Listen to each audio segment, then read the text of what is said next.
Қызыл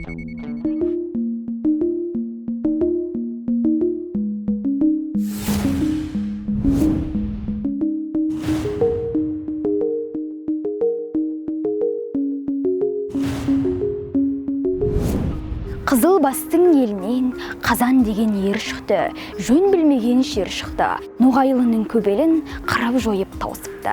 Алматы қаласы Жетісу ауданы нөмірі 108 мектеп 8 сынып оқушысы мен Тоғаева Аружан. Қобыланды жырын түгел жаттадым. Бұдан алған тәрбием Қобыландының әділдігі мен ерлігін өн бойыма сіңіріп, өзімнен кішілерге дәріптей білдім. Басты мақсатым Қобыланды батыр жырынан жеңіп, өзімнің 108-ші мектептің үкілі үмітін ақтау.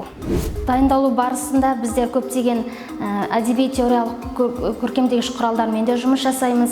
Оның ішінде мысалы Қобыланды батыр жырындағы сонда буырыл өледі, табаны жерге тимеді, тіктеп деген тұяғы саз балшықтай иіледі деген жолдарының кішкентай бір тайбұрылдың шабысын сипаттаған кездің өзінде қаншама көркемдегіш тәсілдер, метафора, эпитет, теңеулер кездеседі.